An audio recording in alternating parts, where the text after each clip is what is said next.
Hello everybody, and welcome to another video by Ant from TurboTbot, and this one is on Train Simulator 2013. Now I know some of you are thinking, oh yeah, ooh, it's a simulator, ooh, it's trains, but why are you watching the video? So, for all those who are interested, I am going to do a tutorial on route building, which is sort of, for me, the hardest part of the game. I always find it challenging building a route, and it does take a lot of time. So we'll get started. So you've created your route and you have this empty world, and here is my empty world, just like everyone else has. Now when starting a route, for me it's always easiest to plan ahead, so sort of think about what I want my route to be. Do I want it to be really long, really short? Do I want it to be sort of 1930s or even 2010, for example? So that's the core of your route. Once you've decided what your route is going to be, it does make it a lot easier. If you start making a route and then sort of realize partway through, I want to make it shorter or longer or set in a different time period, it can be very sort of time consuming and annoying to change it. And I have done that. I think I started making an 80s route, and then I decided to electrify everything, which putting third rail on the track for the entire route, and it was all horrible and ugh. So anyway, so step one for me is plan your route. Step two is to sort of decide on what assets you want. So if you're doing like a 50s, 60s route, then sort of Falmouth branch, maybe get some Woodhead and sort of that sort of style, where if you want to do a more modern route, just trains, Bristol to Exeter, West Coast Main Line, all those sort of things.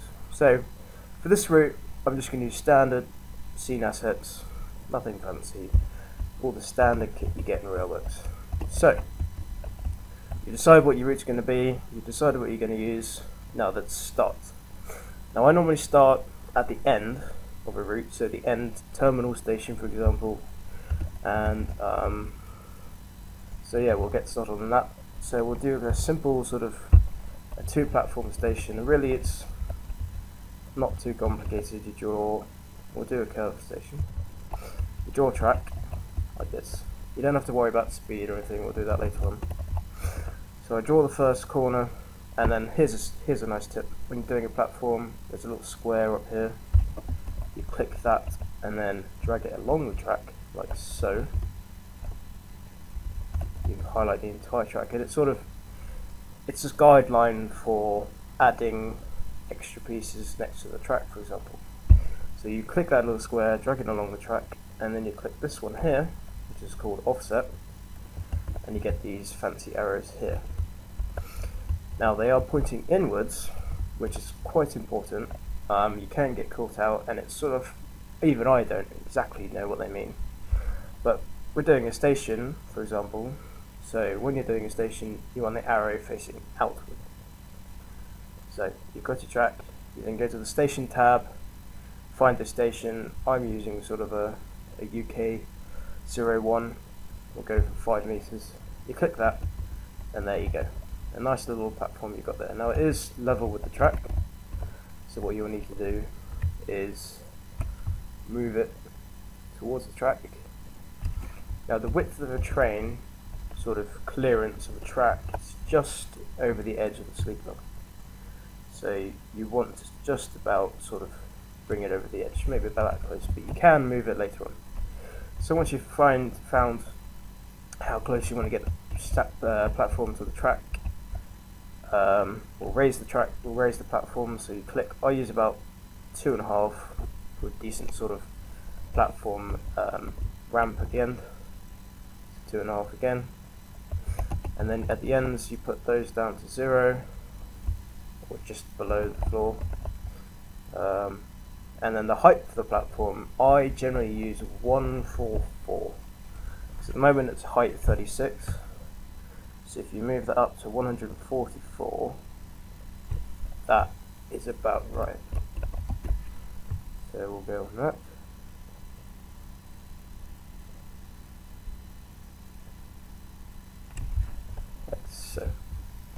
Now you've got your height of the platform, you quickly go into the scenario editor and sort of bunk in a little coach in there, and it should be about right. You can sort of adjust it now. So as you can see, it's tying a little bit too close. So if you go back into the track editor, pick up the platform and sort of move it away a little bit, about that much. So yeah, so that's that platform done. Now we can go on to the second platform, which is exactly the same method.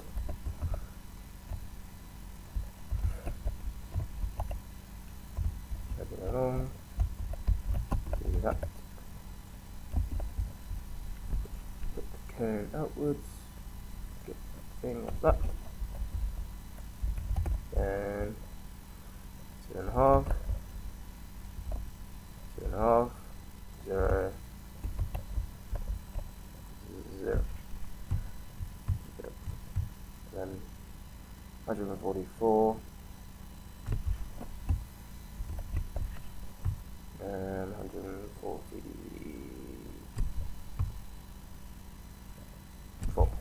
Cool. So now I'll move it next to the track.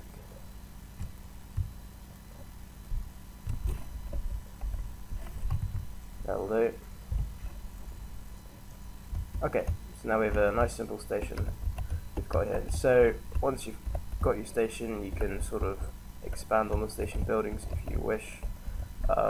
Actually, a really good pack I would suggest is a free pack. It's called AP Station, and it's basically a set of station buildings and sort of accessories which are really useful for building sort of station areas. So we've got blocks of concrete, and we've got ramps that go with them. We've got some stairs, we've got canopies as well.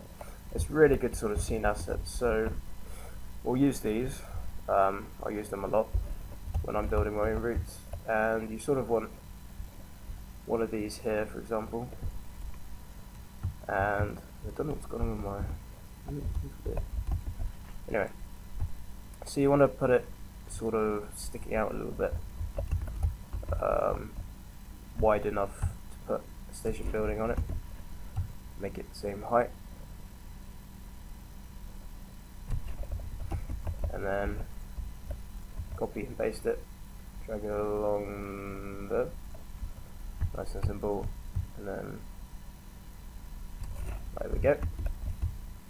So we have, that's where our building's going to go. We can now find the building. They've got lots of nice things in here on the left, shelters, but we've got station buildings here ranging from really big to really small. So we'll just go for one of these, and maybe one of the small ones. You stick this on just like normal. A lot of times I have noticed on Railworks routes especially, or no, sorry, rail simulator routes, is that sometimes stations don't have access points, or if they do, they're not very good. Sometimes people just sort of leave them there. I always strive to actually link my my station buildings with a path to a car park or to the main road. I always want to do that. So we've got a nice little building on our platform. Then we can add a slope to the car park, which is just like this. Sort of add it down here, raise it up. So now the next stage is on the platform is to add some fencing, which is really simple. Again, you go into the track editor, you click on the little square here, you drag it along, you want to sort of drag it along the platform, and we're doing the edge sort of fencing here. So you drag it along, and then you set the width, which is probably about 2.3 for 5 meter wide platforms. Then if you're going any bigger, then I'm not too sure. So then that doesn't really, that cone there doesn't really matter.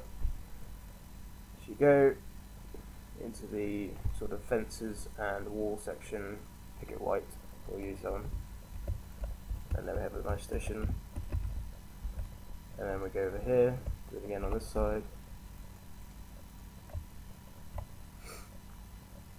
We'll do it there. It's all these little touches that make the station look really good. To do it across the back, because you haven't got any track there or any station to guide it, you sort of have to do it manually, which can be very annoying. So we'll move this here.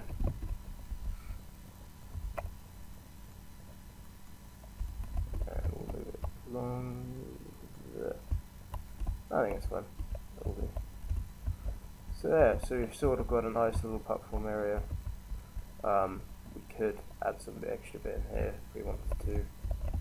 Should we add? Well, add a canopy actually. Add a little canopy. So we have canopy tiles, big ones and short ones. I think we'll just use these two.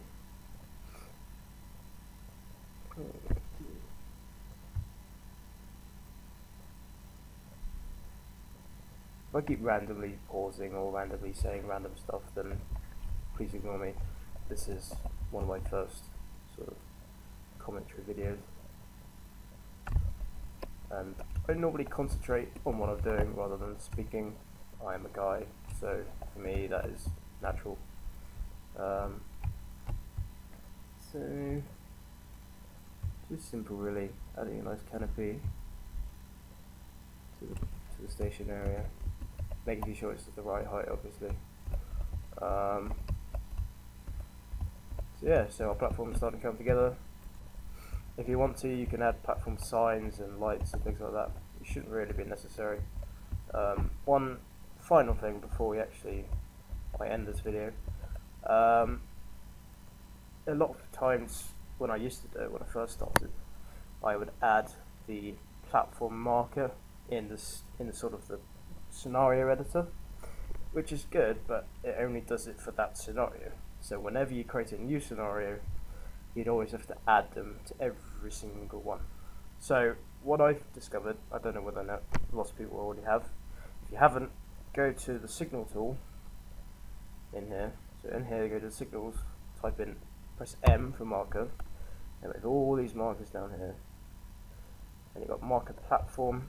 It's exactly the same as the one in the scenario editor, like so, and it's so much easier, and it will stay there for every scenario that you add, which is brilliant. So you can do as many scenarios as you want, and because it's already there in the track, it will just add it on top. So we just sort of do a test to prove that it all works. Nice little simple thing. Class 47 with 2 MK1s. This is sort of an 80s route, if you haven't gathered already.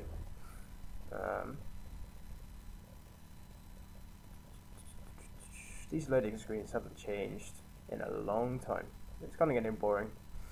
That skull is still there. Hooray! So there we go. If we press T for loading the passengers, it doesn't work. Why doesn't it work? Oh, fail. Ah, that's why.